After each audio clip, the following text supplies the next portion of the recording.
like any other instrument, it's important that we have a posture that allows us to breathe freely and have the instrument facing to the audience so the music reaches them, that we can easily see the music and watch the conductor. There's a few things that can affect this. First, the arm-hand position needs to be set up in a triangle. I like to think of it with my students as holding the instrument is the top of the triangle, and then the elbows make the bottom of the triangle. It's very clear for them. They can actually see it. And then you can have them bring up the instrument into that same position. Now, what's nice about this is it allows that the elbows are away from the torso, giving them the opportunity to take full breaths.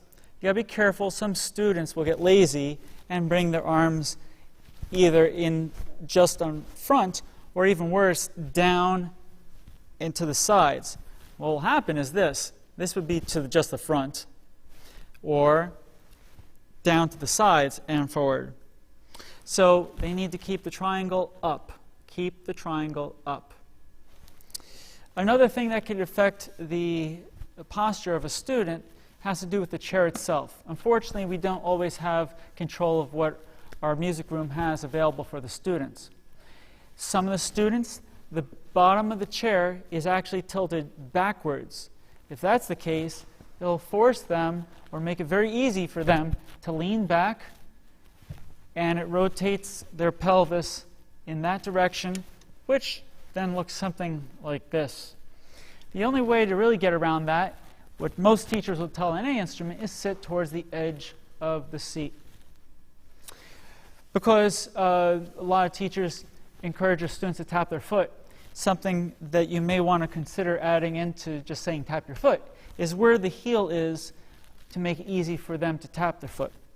If the heel is anywhere behind the knee, if they try tapping, the foot can't bend easily.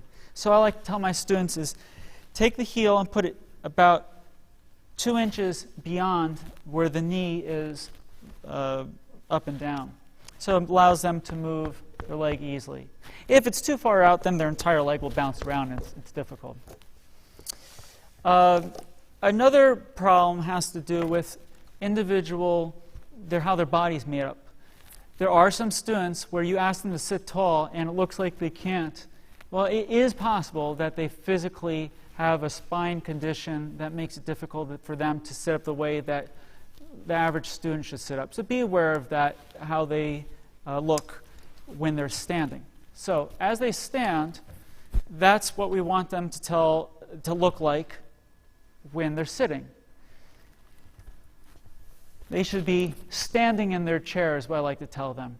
From their waist up should look like they're standing normal. Then they bring up the triangle, and they could put the foot just a little beyond the knee at the edge of the chair, and then they're set. The last thing is basic effort. That's where you get on the student. If they're not working on these things, you have to remind them daily. It's a skill that they have to develop at an early age.